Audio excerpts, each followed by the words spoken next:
Bom dia, boa tarde, boa noite. Sejam muito bem-vindos ao podcast Envelhecendo e Agora. Nesse podcast, nós vamos te mostrar que a vida pode se tornar ainda mais interessante com o passar do tempo. Meu nome é Helena Leon e eu sou o host desse podcast.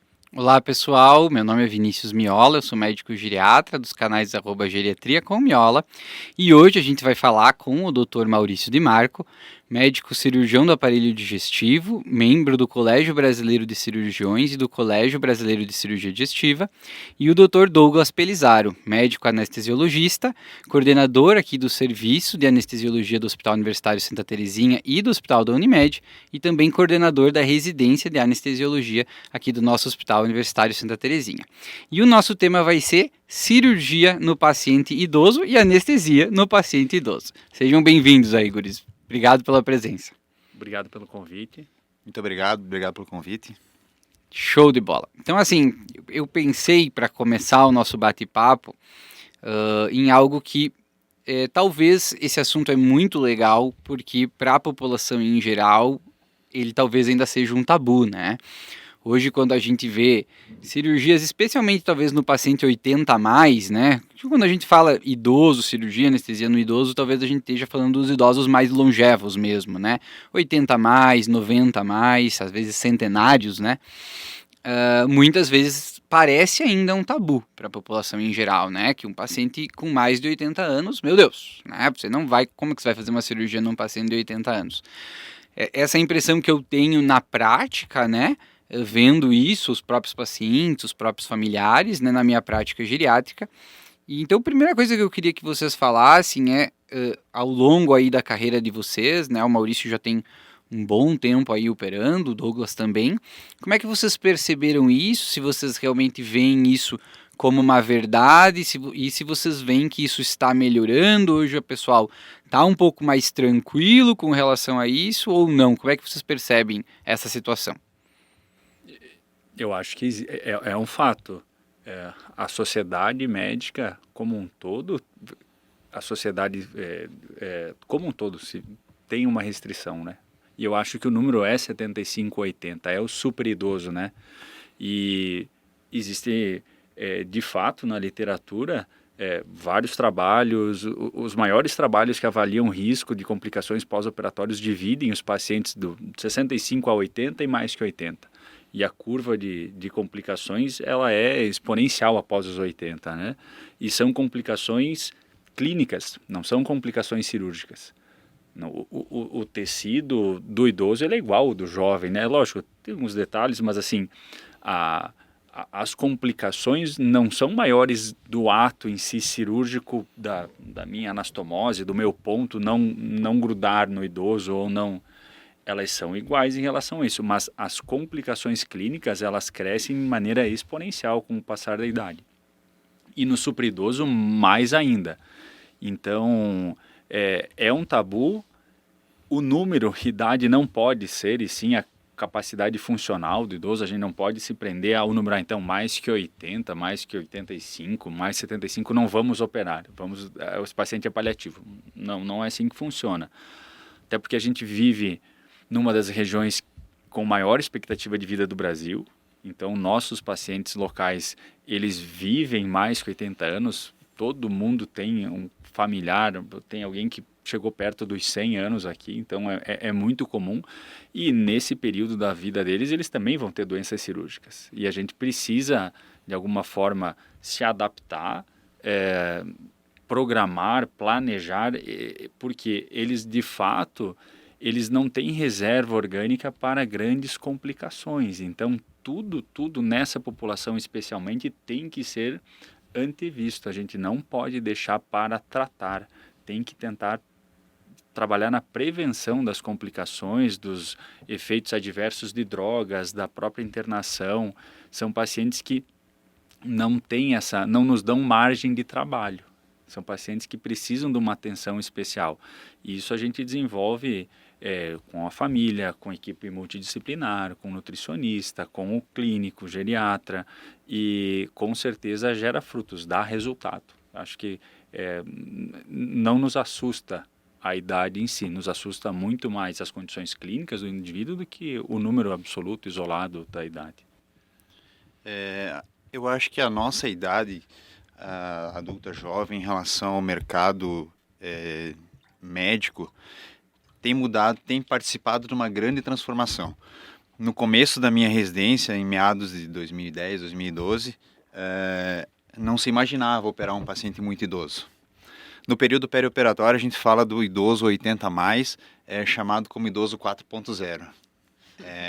Então, esse termo tem sido descrito em alguns trabalhos de literatura do período perioperatório, e é esse tipo de paciente que exige um cuidado maior. Porque o paciente adulto jovem é um paciente que tolera um nível de agressão mais alto do ponto de vista cirúrgico, do ponto de vista clínico. Então é o paciente que vai se recuperar de qualquer forma, ou na imensa maioria das vezes. O paciente muito idoso, ele tem uma capacidade funcional muito diminuída e principalmente uma reserva orgânica muito baixa.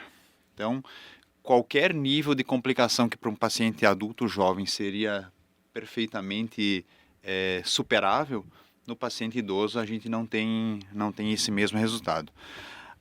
Existem grandes trabalhos na literatura que mostram que hoje, para ter ideia do volume cirúrgico, mais de 50% dos pacientes cirúrgicos no mundo hoje são acima de 60 anos. Tamanho, a quantidade de cirurgias que são feitas na população geriátrica. Então, hoje em dia, a especialidade médica, tirando materno infantil, que não estiver preparada para lidar com as peculiaridades do paciente idoso, ela vai estar cometendo diversos erros que podem, nesse paciente mais idoso, levar a um desfecho ruim.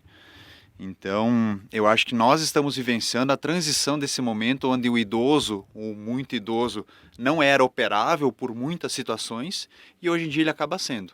Nós mesmos aqui, há uns 2 anos atrás, nós operamos um paciente de um tumor de cólon com 102 anos. Se você for pensar nisso há 15 anos atrás, não precisa ser muito tempo.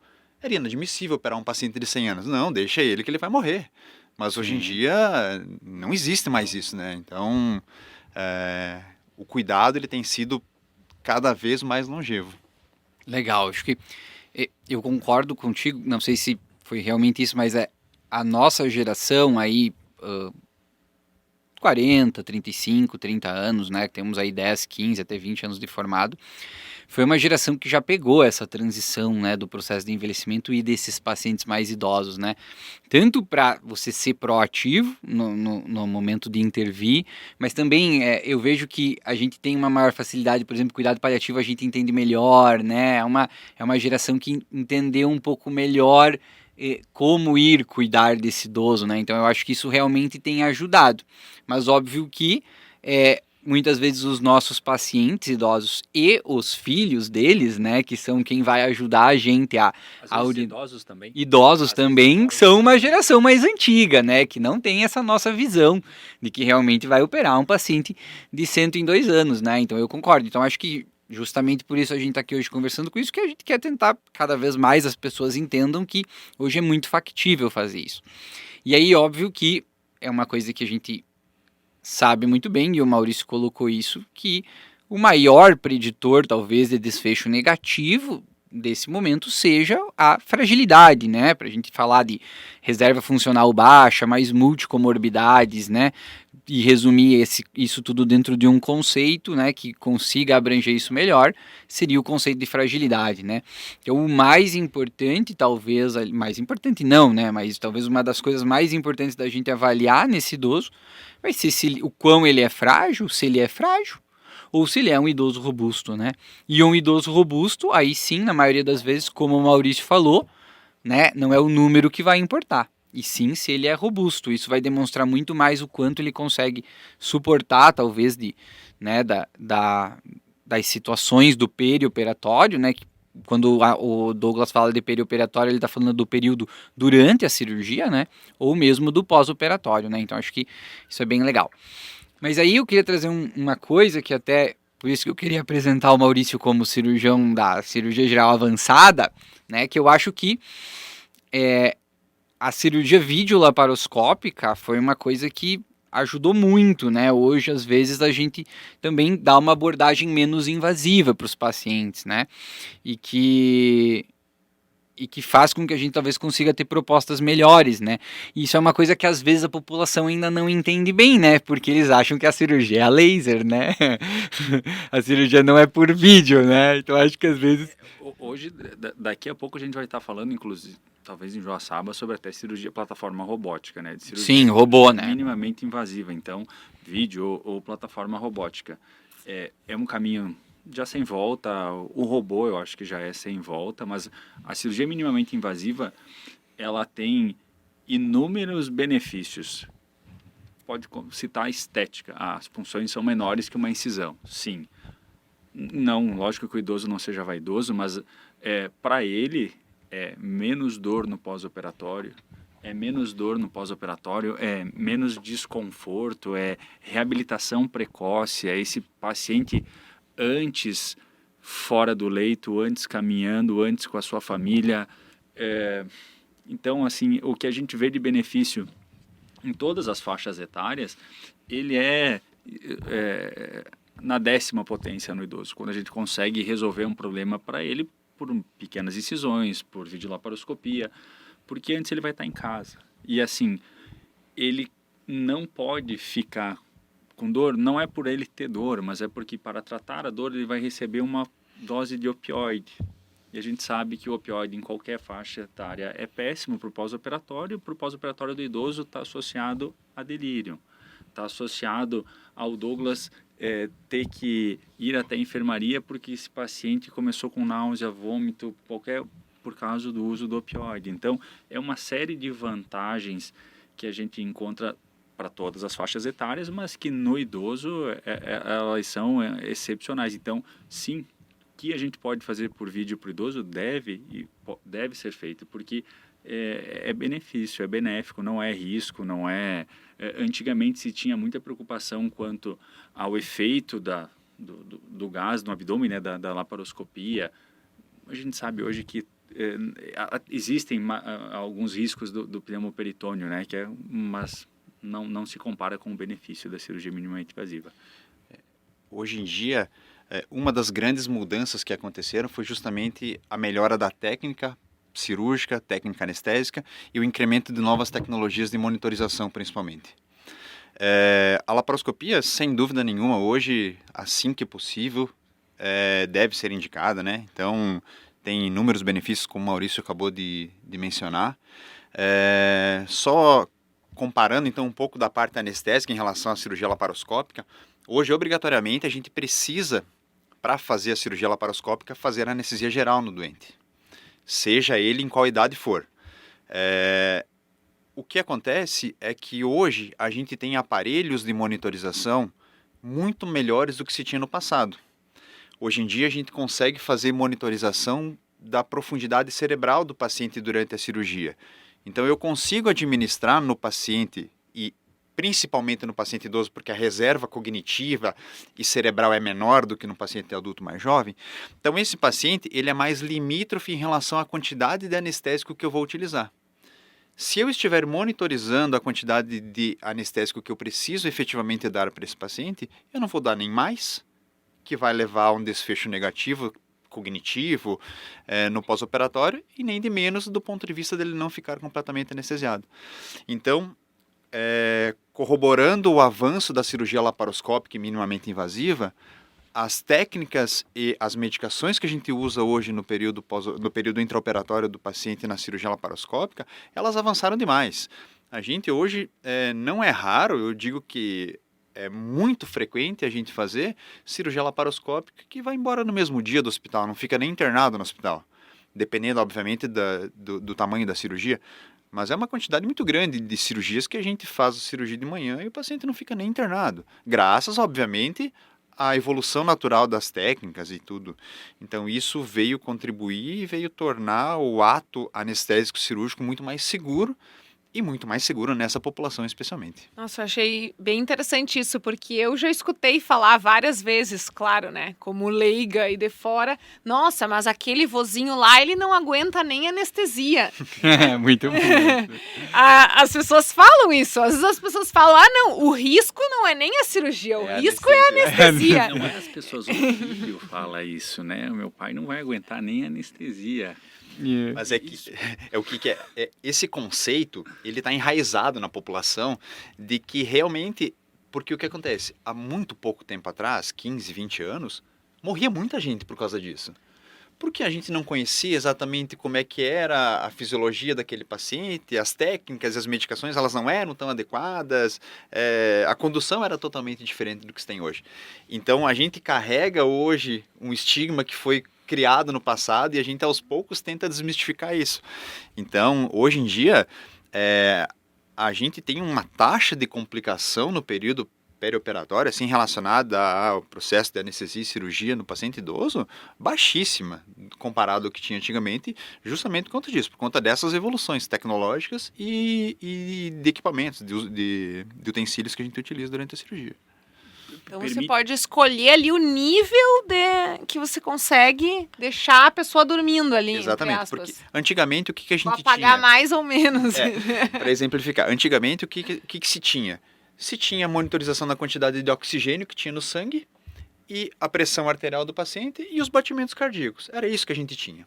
Não se tinha nada mais além disso. Hoje em dia, então, esses dispositivos são aparelhos não invasivos, fica bem claro, assim, que não tem nenhum grau de complicação no paciente no uso desses dispositivos. Geralmente são adesivos que a gente coloca na cabeça do paciente e ele faz uma forma de um eletroencefalograma em tempo real para a gente. Então, através da profundidade que tem dessas ondas cerebrais durante a cirurgia, a gente determina se o paciente precisa de mais ou de menos anestesia para manter o mínimo necessário para que ele tenha a menor quantidade de complicações neurológicas possíveis no pós-operatório. Muito legal. Eu tenho uma dúvida sobre essas complicações neurológicas, mas eu não sei se já é o momento. Não, mas é legal. Essa questão da sedação do Douglas, muito, muito bom para o pessoal entender, né?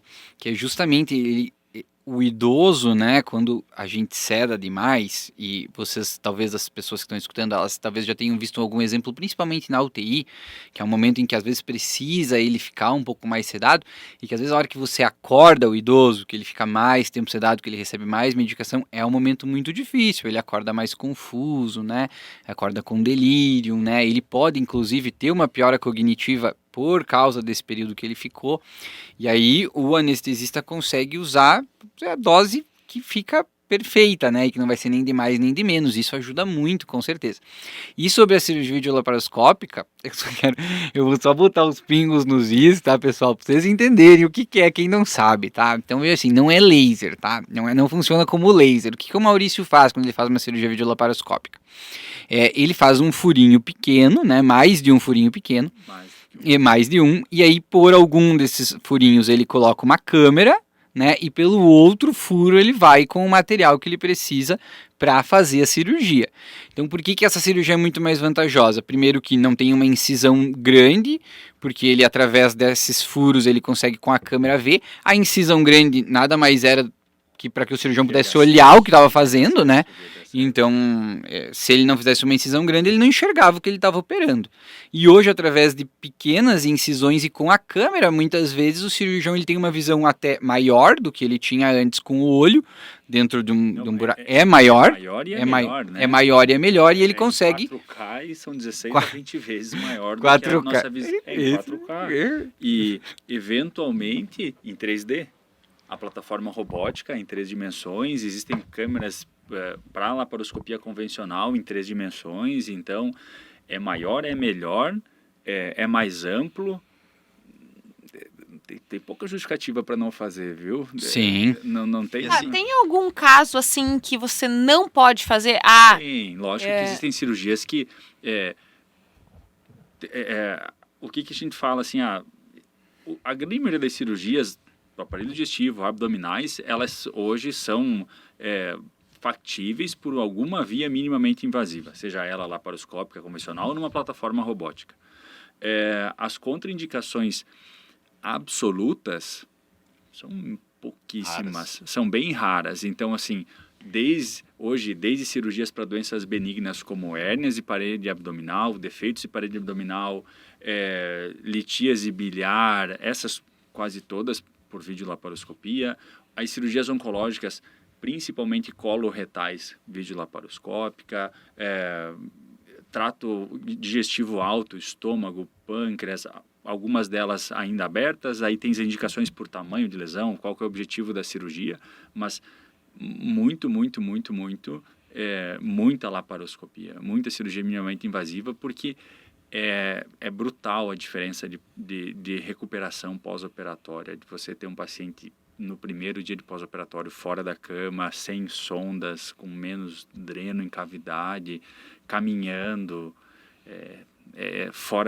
precocemente fora de um ambiente de UTI.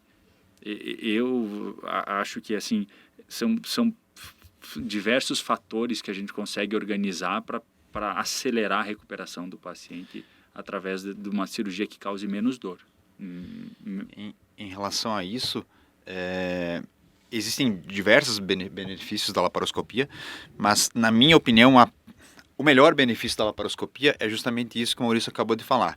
É o paciente que faz uma cirurgia que hoje, às vezes, ela é mais rápida por laparoscopia do que pela via convencional, pela via aberta, então o tempo cirúrgico ele diminuiu, o que é um fator que contribui muito para uma melhora, mas principalmente porque o paciente é uma cascata de eventos que acontecem em benefício do paciente.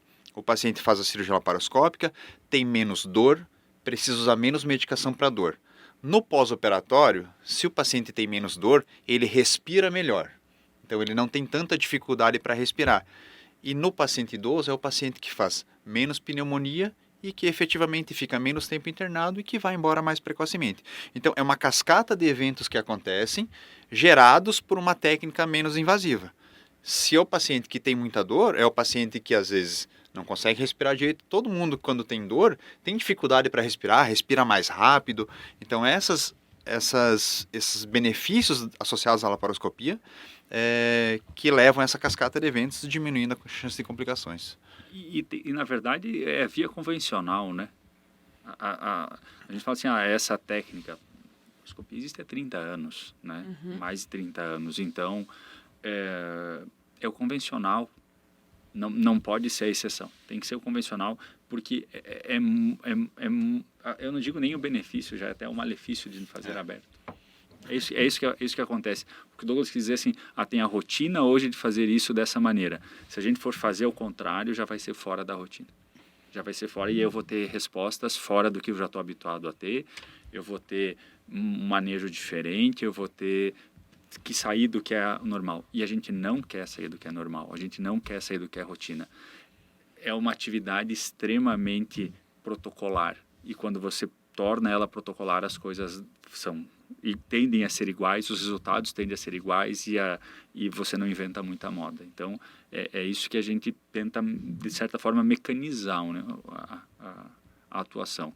Porque aí você tem uma resposta igual sempre. Eu gostei dessa palavra rotina, né? A gente adora rotina. Você não adora rotina. Mas a gente gosta também disso. A gente está sempre falando isso no Instagram também. Tem que ter rotina, tem que estabelecer as coisas da forma... lógica. Mas assim, o que vocês diriam então que muda nessa rotina ou como que essa rotina se adapta dependendo da idade do paciente? Não necessariamente da idade, né? A gente falou de fragilidade, né? Mas a gente sabe que a tendência, né, é que digamos, vamos pensar em um idoso robusto e um adulto robusto, né? Eu tô indo lá com 32 anos me operar ou o meu pai, que é um idoso robusto também, né? Robusto, jovem ainda. Jovem ainda demais, também, mas o seu pai que deve muda? ser jovem demais. Não, tem 60 não muda nada. Quantos? Não 3? muda nada. 63 não muda nada. Não muda nada. Hoje é um adulto. 75 robusto não muda nada. Passa batido. Cirurgia grande porte, semana passada a gente operou um pâncreas na sexta, 78. Tem um paciente para operar pâncreas. Não muda absolutamente nada da rotina, porque é um paciente ativo, que trabalha, que veio dirigindo o próprio carro para consulta de pré-operatório, que tem uma doença que o tratamento é aquele, não tem muito o que inventar de moda. Começou a passar disso e atingir aí... Depois eu queria te perguntar se você faz score de vulnerabilidade, de fragilidade para todos os pacientes, quando o cirurgião não faz isso, né? Ele só bota o olho e, opa, aqui é um pouco diferente. Chegou lá, notou o emagrecimento, a necessidade do filho conduzir ele até a mesa de exame. Peraí, esse aqui já não vai caminhar no primeiro PO, não é nem por causa da cirurgia, porque ele já não caminha antes. Então, sinal de alerta. E eu acho que a primeira coisa que eu procuro no pré-operatório dessas situações é consenso familiar. Sinceramente, eu não sou de fugir de cirurgia porque o paciente é frágil, mas eu tenho uma demanda para que exista um consenso familiar. Consenso de entendimento de risco, de entendimento do paciente em decidir se quer operar ou não, porque tem que estar todo mundo do mesmo lado. Se tiver um fora... Sim, depois dá uma complicação. Mas eu disse que não era para operar. Eu, sinceramente, é uma exigência que eu tenho. Se precisar ir 10 vezes no consultório antes de operar, não ter um filho que mora, traga a videochamada, qualquer que seja o meio, tem que existir consenso. Porque no pós-operatório são os pacientes que mais complicam, que não suportam complicação e que eles entram num ambiente que a maior parte das pessoas ou dos cirurgiões não está habituado, que é lidar com mortalidade pós-operatória. Então, esses pacientes têm mortalidade. Existe um score, você baixa um aplicativo chamado Sorte, tem na Apple Store, pro Android também tem. Você baixa lá e coloca.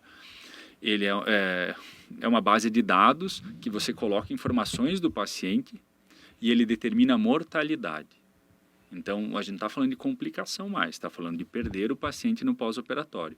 E aí você começa a acrescentar itens do tamanho da cirurgia e se ela é de urgência ou eletiva, e aí você começa a atingir 3, 5, 8% de mortalidade em 30 dias. E aí começa a assustar. Quanto é uma porcentagem que se diria alta? 3% para mortalidade em 30 dias já é alta. Os melhores índices da literatura hoje tem que ser abaixo de 1%. Para mortalidade, né? Não é complicação, não é morbidade. Mortalidade tem que ser baixo, você não pode perder.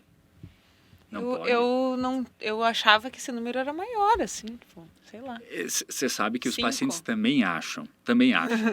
E a gente tem algumas cirurgias assim que são extremamente mórbidas e tem uma mortalidade alta que acontece no idoso, a típica do idoso.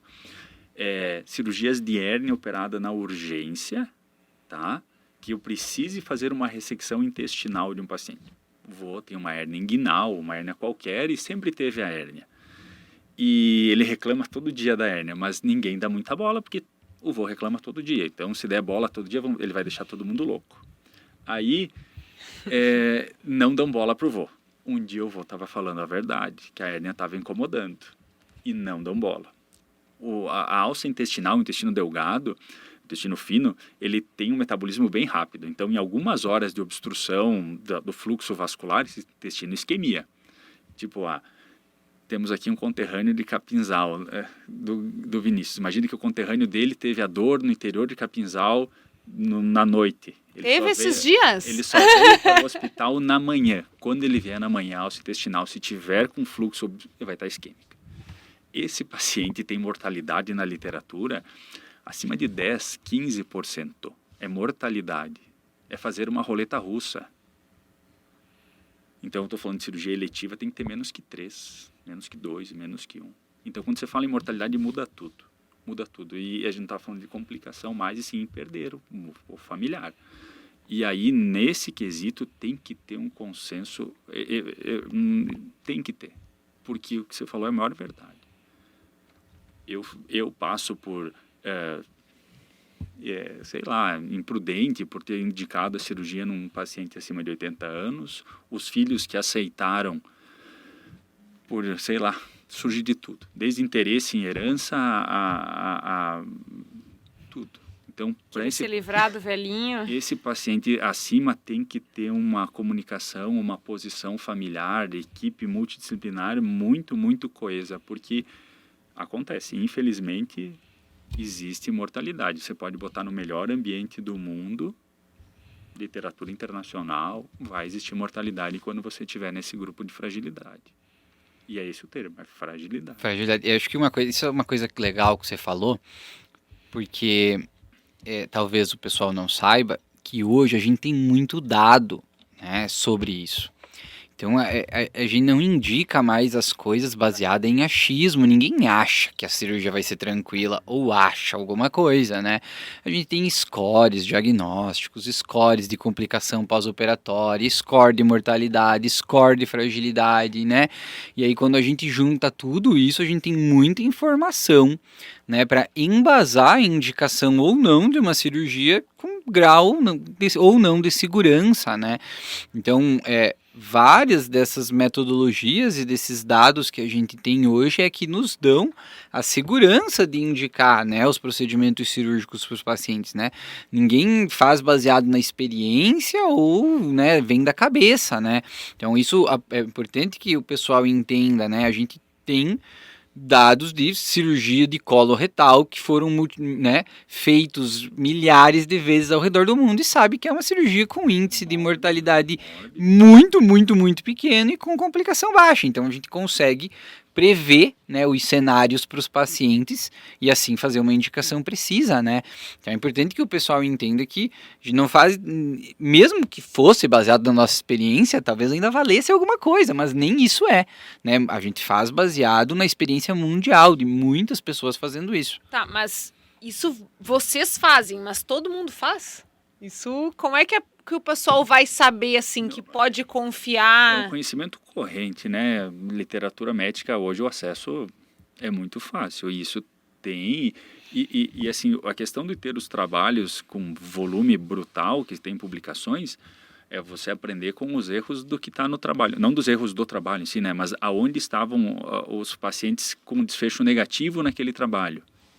Você não é ver o que deu certo, é ver onde que deu errado, para você não botar, não cometer o mesmo erro, não fazer igual. Então, a literatura está aí para dizer que não pode ser unilateral, as decisões não são unilaterais, né, de jeito nenhum mais. Então, é um consenso entre família, entre avaliação pré-anestésica, cardiologista, nutricionista, geriatra.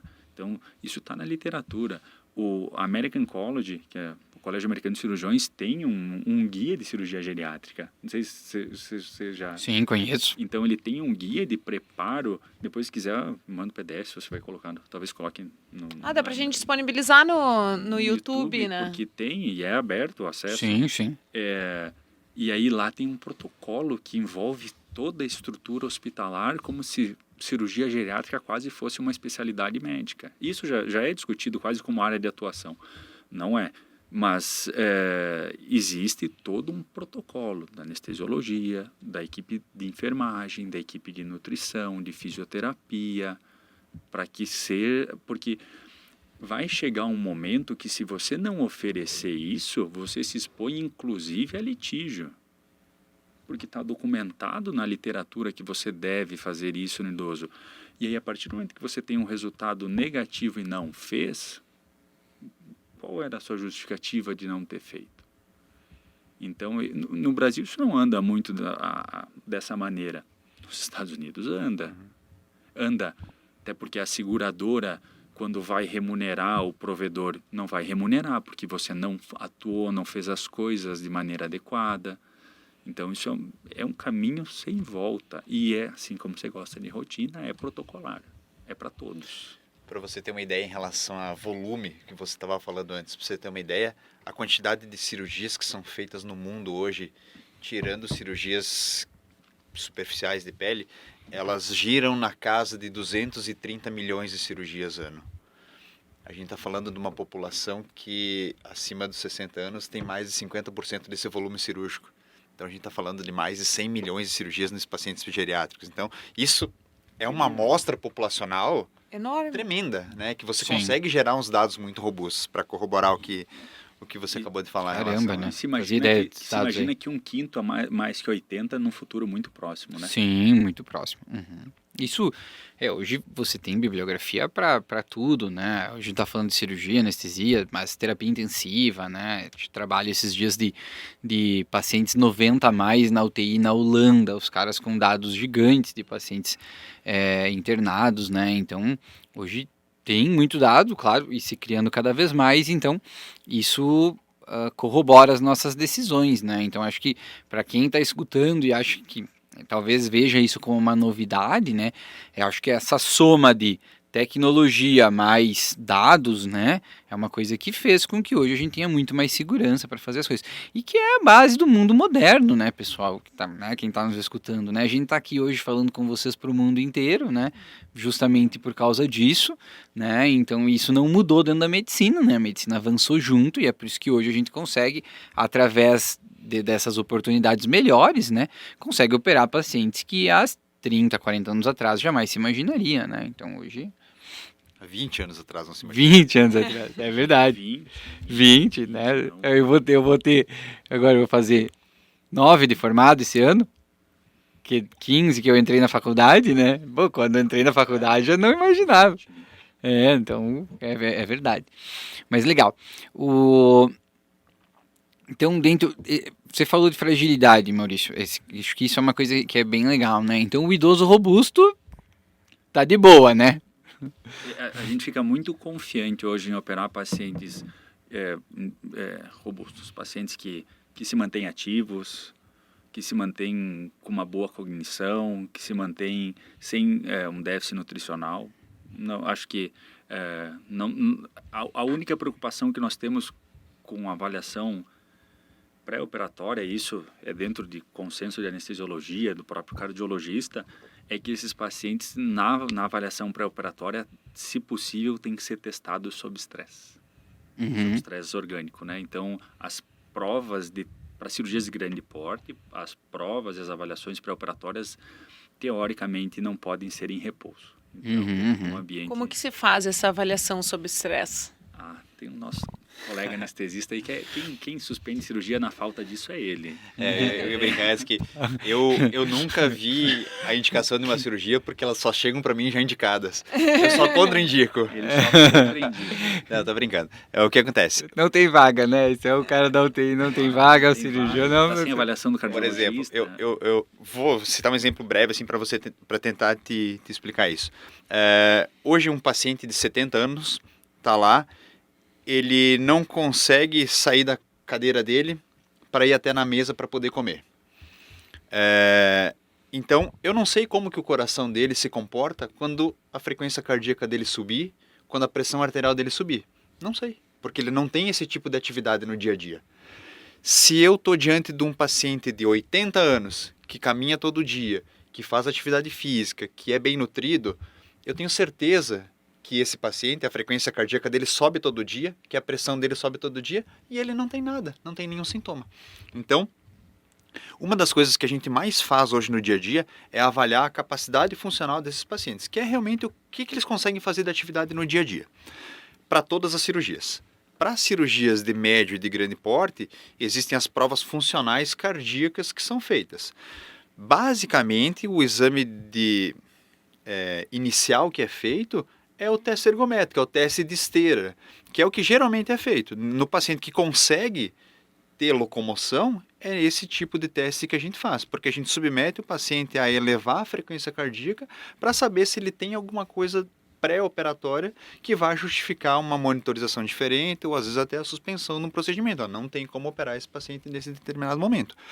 Então, essa avaliação orgânica do paciente, ela é tão importante quanto a avaliação da fragilidade. Então, eu acho que não dá para a gente pensar daqui a pouco em avaliar só o coração do paciente, como durante muitos anos só se avaliou isso. É só o coração que importa. Em repouso. Não é repouso, né? A cirurgia não é repouso. Isso é um estresse. Isso é uma coisa muito importante. A gente pode comparar. Os desfechos são muito positivos, senão a gente não indicaria uma cirurgia. A imensa maioria das cirurgias elas têm um desfecho positivo. Mas a gente pode comparar o ato perioperatório, anestésico cirúrgico, como uma navegação. A gente quer chegar no outro porto ou no outro lugar em segurança. Mas nesse meio do caminho existem várias turbulências que acontecem. Então essas turbulências são a pressão arterial que subiu, que caiu, a frequência que subiu, que caiu, o pulmão que está ruim, o que não está. Então durante a cirurgia a gente acaba tendo que fazer diversos ajustes para poder deixar o paciente mais tranquilo, para que ele possa ter um desfecho positivo no pós-operatório. E entender isso no pré-operatório já vai muito de encontro ao que a gente falou no começo, que esse paciente não dá para esperar ele ter a complicação para tratar. A gente precisa agir previamente para impedir que ele tenha tal complicação. Então, hoje em dia, a gente tem muito disso. Então, desta parte da avaliação cardiopulmonar e também da avaliação da fragilidade. Porque o que a gente não adianta hoje nós colocarmos um idoso na mesa, a cirurgia for perfeita, se ele sair da cirurgia ele não lembra quem que é o familiar dele, se ele fica um ano sem saber onde ele está, se ele está confuso, se ele está agitado. Então, não é o tipo de desfecho que antigamente se tinha. Antigamente, a única coisa que bastava era o paciente sair vivo da sala de cirurgia. E acabou. Hoje em dia, não. A gente sabe que é mais importante o paciente sair do ambiente cirúrgico como ele estava no pré-operatório, ou seja, do ponto de vista neurocognitivo, igual que ele estava antes, porque senão daqui a pouco a gente está trazendo um problema muito grande para a família. A gente tratou uma doença orgânica de um paciente, tirou o tumor do intestino, tirou a vesícula, tirou qualquer coisa, mas a gente deixou um paciente demenciado em casa. Né? Isso aconteceu com a minha avó. Então... muito legal. Isso é uma mensagem bem importante. Não, eu acho que isso, com relação a saber o porquê que você está indicando a cirurgia no idoso. Claro. Lógico, tem que saber em todo mundo, mas assim, você está operando ele para controle de sintoma, você está operando ele para cura de uma doença, para prolongar a vida dele, para qualidade de vida, ou ele é um paciente que você não consegue fazer nada e ele se torna paliativo. Então, tem que estar ciente. E a gente tem muita diferença na indicação do paciente, esse frágil, super idoso, entre o tratamento de doenças cirúrgicas benignas e malignas.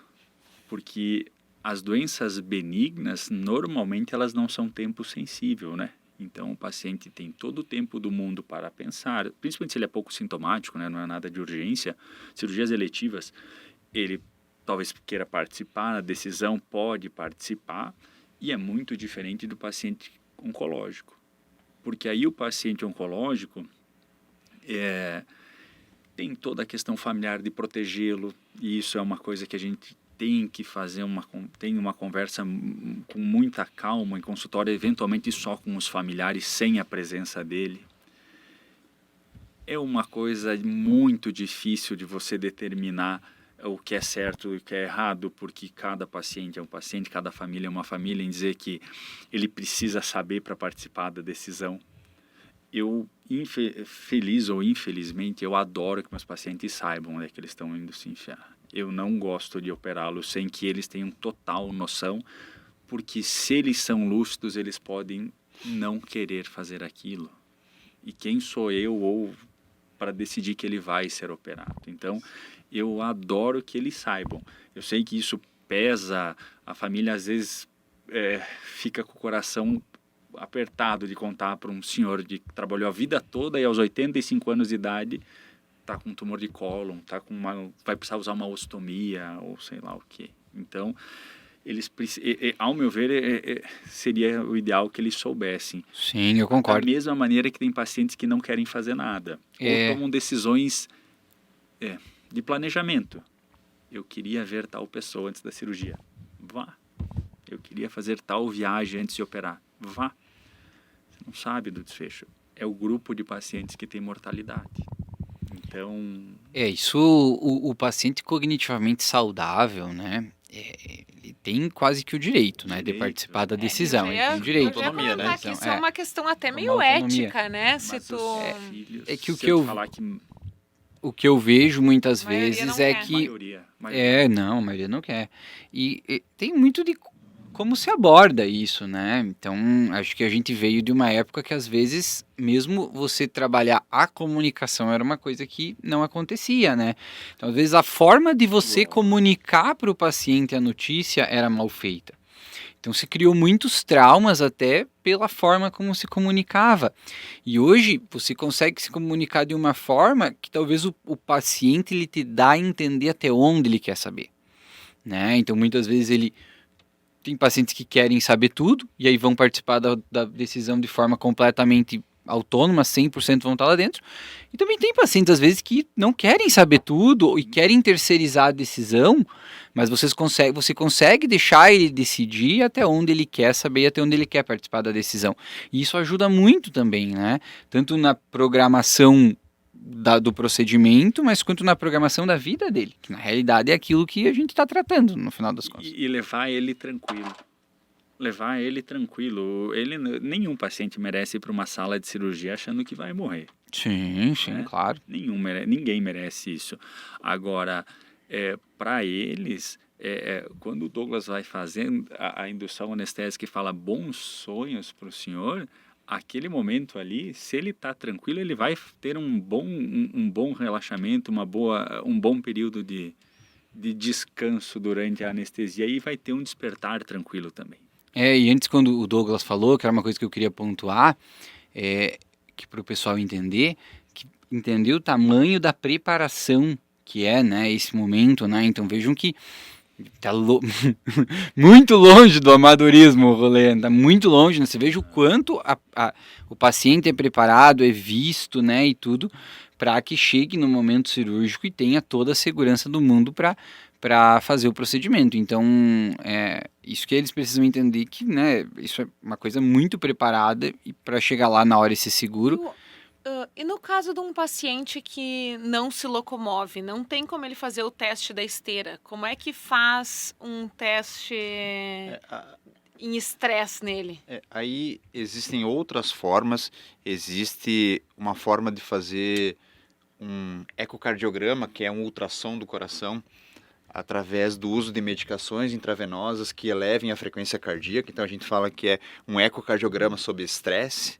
Existe uma forma de fazer cintilografia miocárdica, que é um exame de medicina nuclear, que também nos dá esse tipo de informação. E então, dependendo do caso, indica um ou outro teste. Tem tomografia para ver a coronária com estresse, tem ressonância sob estresse, tem até o próprio cineangiocoronariografia, né, que é o cateterismo cardíaco, para você avaliar o paciente que não tem uma capacidade de... E é muito comum. É muito comum. Você não vai conseguir colocar um idoso frágil na esteira. Ele não caminha nem para bicicleta, não consegue. Então, é muito comum. E é muito comum não ter nada. Não conseguir nada, porque daí ele é vasculopata grave, que você não pode fazer isso. Você teria que colocar ele para fazer um CAT direto. E aí começa a fugir do livro. E aí começa a ficar difícil. Às vezes a gente fica numas sinucas de bico. Porque realmente o paciente não tem às vezes condições de fazer um exame, ou às vezes o paciente ele é tempo sensível para aquela cirurgia. Ele não tem tempo para ficar fazendo avaliação. É um paciente que tem um tumor que está obstruindo, que precisa ser operado rapidamente, é um paciente que tem uma relativa urgência para precisar fazer a cirurgia. Então, muitas das vezes, a gente assume como esses pacientes sendo de altíssimo risco para eventos intraoperatórios, cardíacos, pulmonares, enfim.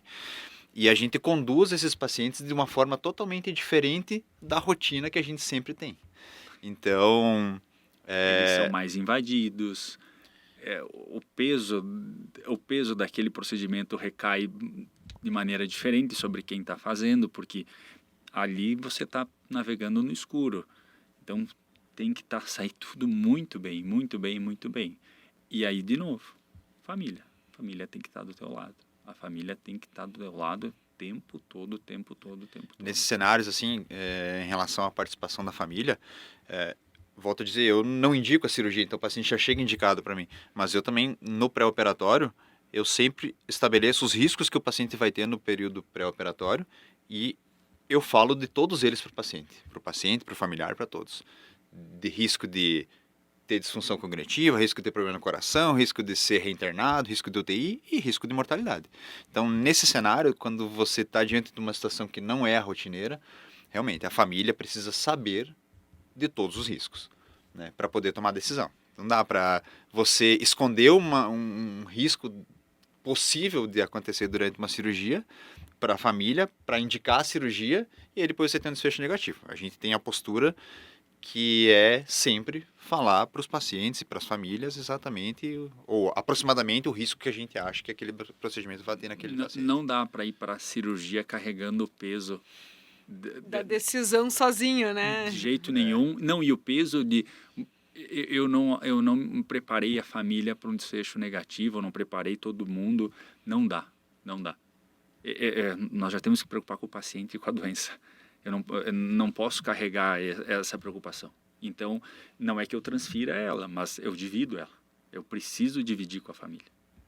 A família tem que estar totalmente ciente do que está acontecendo. Cirurgia, a gente não trabalha numa ciência de fim, né? Na medicina a gente tem poucas áreas que são ciências de fim, que tem como objetivo o resultado. Compromisso com o resultado. A gente tem compromisso com o processo.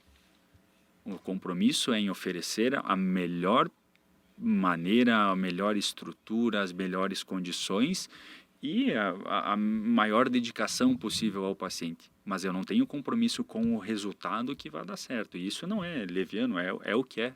Sim, com É o certeza. que é. Então, Isso para qualquer coisa dentro da só não- medicina. Cirurgia plástica, cirurgia estética. É ciência de Sim, de sim. fim. Fora cirurgia estética, fora procedimentos estéticos, né? Não só cirurgia plástica, procedimentos. Todos os outros são, o resto da atuação médica é uma ciência de meio. Então, a garantia é, eu vou me dedicar ao máximo, eu vou tentar montar a melhor estrutura, as melhores condições, as melhores situações para que eu, na maior parte das vezes, atinja o desfecho desejado. Porém, E isso é uma coisa que a população tem muita dificuldade de entender. Porque eu, muitas vezes, especialmente quando a gente trata pacientes com demência, né, diversas medicações, assim como todas as medicações da medicina, elas funcionam para alguns que não funcionam para outros. Né? Isso é assim, mas como na demência são medicações sintomáticas, né, a família vê muito bem se ela funciona ou não, porque ela é sintomática, ou ela melhora ou ela não melhora. Né? E isso é normal, alguns pacientes não respondem, isso está na literatura, né? E eu gosto de explicar para eles.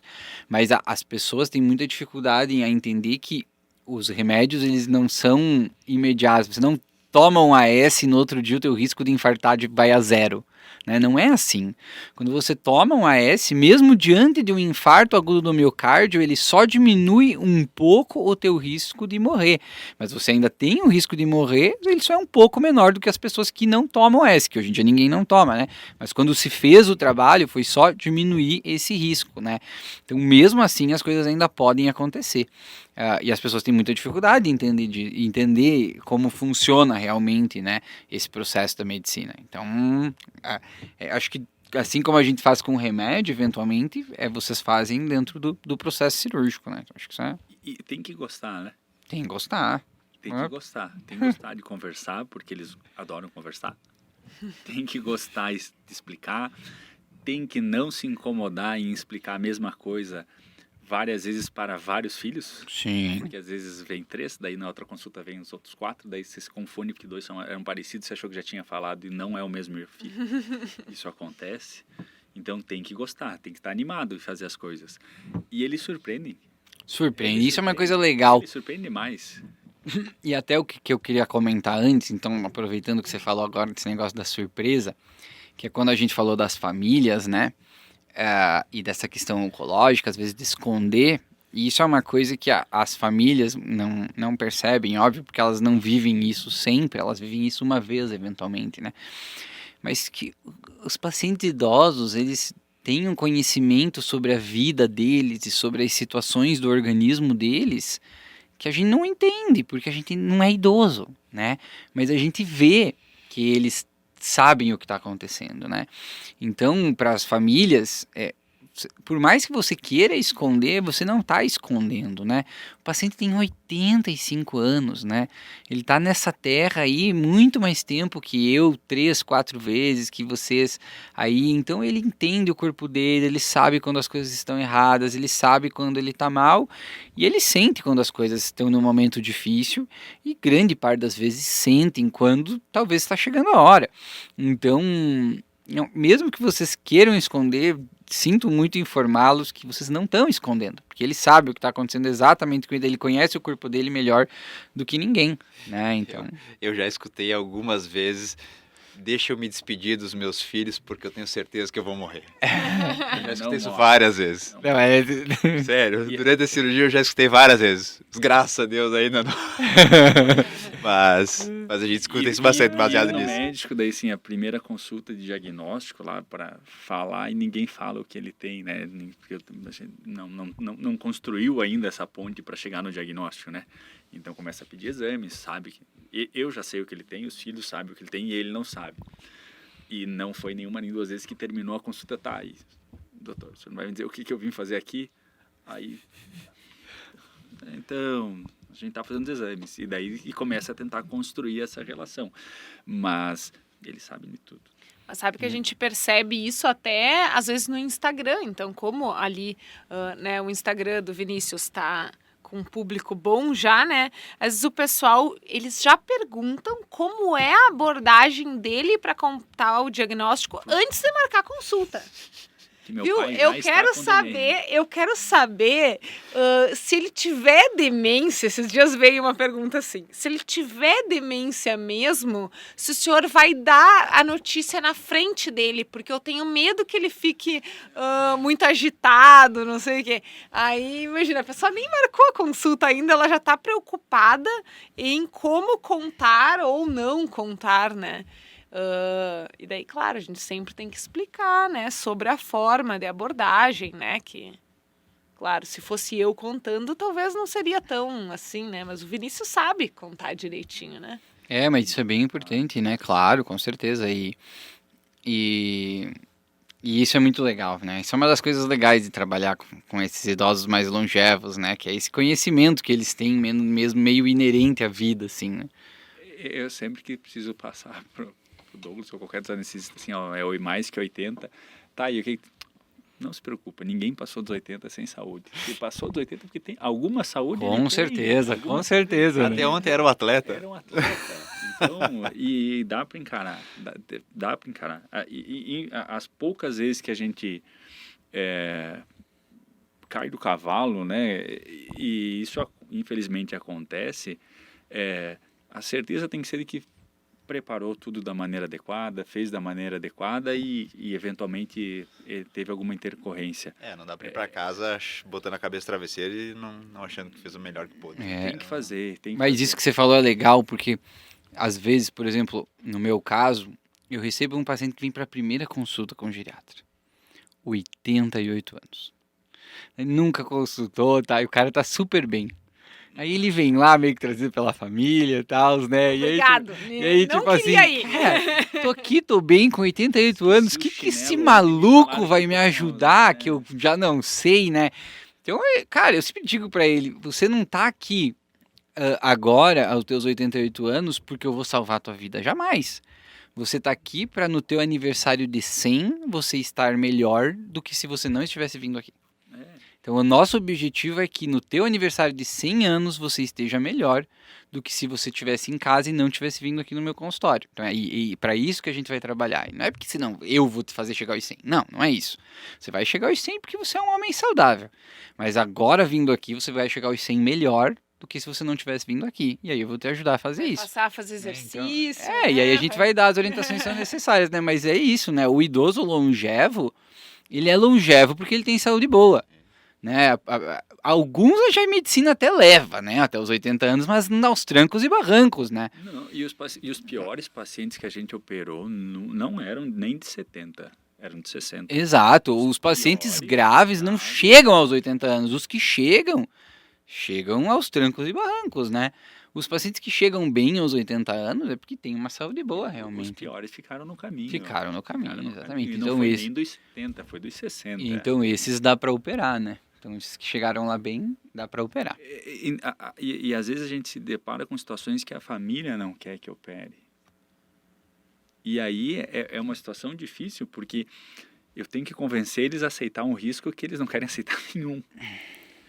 E, por outro lado, quando eles falam assim, não, o risco de dar, tem o risco de ele falecer no pós-operatório. Sim, tem o risco de ele falecer. Quando a gente fala de doença tempo sensível, se esse paciente não é tratado, você não está falando de risco, aí você está falando de certeza. Então, você tem o risco de não dar certo. Esse aqui existe, a gente vai fazer todo o trabalho para que dê certo. O não fazer nada é a certeza que vai dar errado. Só que esse entendimento é difícil. É difícil porque ele está no jeitão dele. Só que aí, você, às vezes, não é nem na primeira consulta, é nem no primeiro médico que consegue fazer essa transição. Às vezes precisa de uma segunda opinião, de uma terceira, de um familiar médico que ajuda nesse entendimento. Porque senão, assim, não. O doutor falou que tem risco a cirurgia, não vamos fazer nada. Sim. Ele é muito idoso, não vamos fazer nada. O não fazer nada, eventualmente... É uma sentença de morte. Sentença, é uma certeza que vai dar errado. E aí, dá errado às vezes. Ou errado, não digo dá errado, mas o paciente vai falecer disso certo ou errado. Mas que poderia ter prolongado a vida. Daí entra naquela questão dos objetivos da cirurgia. Se é controlar sintomas, se é para prolongar a vida, qual que é o objetivo da cirurgia. Então, vai existir um grupo que vai ser cuidados de fim de vida. Sim. Pacientes que estão até ativos, com uma boa cognição, mas que por não aceitar o risco, são transformados em pacientes paliativos. Não nos cabe julgar se está certo ou errado. Às vezes até pela vontade do paciente, ele não quer fazer nada. Esse era meu tempo na Terra. Eu quero ver meu bisneto e acabou. Não quero que eles me vejam no hospital. É decisão. É isso aí. Bom, muito legal. Já passamos aí de 1 hora de conversa. Então, vamos indo para o encerramento, né? Guris, palavras finais aí. E aí, se quiserem passar algum contato de vocês aí, seja no Instagram, não trabalho muito com Instagram, Maurício nem tem Instagram, mas outro contato, fiquem à vontade de ir. Bom, a gente hoje, resumindo tudo, estamos muito confortáveis hoje em cuidar desse paciente muito idoso. O que antigamente talvez a gente não estivesse tanto. Porque a gente faz isso com muita frequência e tem resultados relativamente bons. Então, dadas as condições que temos hoje de trabalho aqui, especificamente onde trabalhamos, a gente efetivamente consegue prestar um bom cuidado a esses pacientes idosos, independente da idade cronológica deles. E então eu fico feliz em estar discutindo esse assunto, porque é uma coisa que a gente gosta, que a gente trabalha muito com isso. E eu acho que esse tipo de conteúdo em relação ao cuidado desse paciente cirúrgico idoso, ele tem que ser cada vez mais difundido. Agradeço o convite mais uma vez por estar participando, discutindo com vocês esses assuntos. E muito obrigado. Discutido e desmistificado, né? Justo, Porque eu acho que o que a gente mais fez aqui hoje foi tirar esses mitos que ainda existem. E vão continuar existindo. E vão continuar existindo porque eles vão continuar envelhecendo. Eu gosto, não adianta. Tem que gostar, porque são situações que tiram o tédio do dia. Você tem um paciente difícil para operar, um paciente idoso, acho que é muito individual. Tem colegas que preferem não tratar. Normal. Quando a gente se dispõe a tratar, acontece isso, a gente se surpreende. Porque por mais trabalho que eles possam nos dar, você prolonga a vida, você vê pacientes que estariam, de certa forma, sentenciados a um fim de vida doente ou sintomático, você acaba prolongando isso, controlando isso, e eles ensinam também, né? Eles ensinam muito, porque a vida é mais simples, parece ser mais simples para eles. Sinceramente, eu tenho essa impressão. A vida deles, e não é porque eles não trabalham, porque as responsabilidades já são dos filhos, eles fizeram a transição e troca do eixo familiar, né? Eles não são mais o alicerce, eles são apoiados, alguém apoia eles, né? Não são eles que apoiam os demais familiares. E eles parecem ter uma vida mais simples em relação a isso.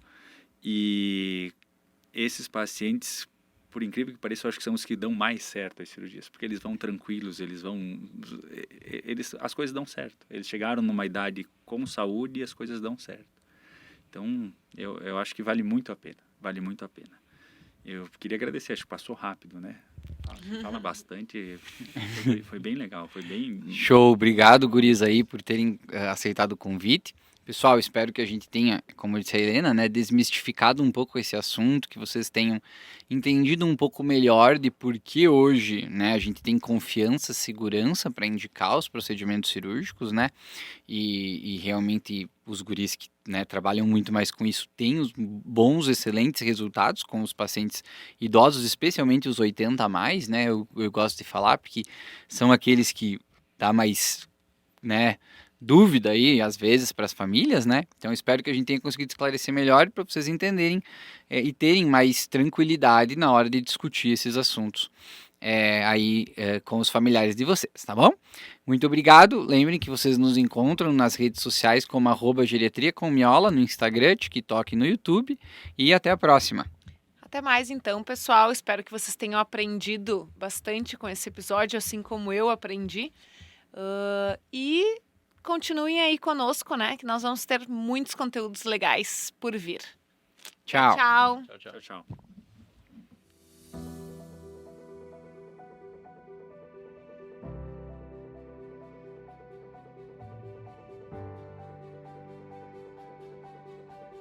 Vem aí a nova turma da Jornada de Cuidado do Paciente com Demência. Quero muito que você, que é familiar ou cuidador de um paciente com demência, participe. Mais informações no nosso Instagram, @geriatriacomiola. Tenho certeza que você não vai se arrepender. Te espero lá!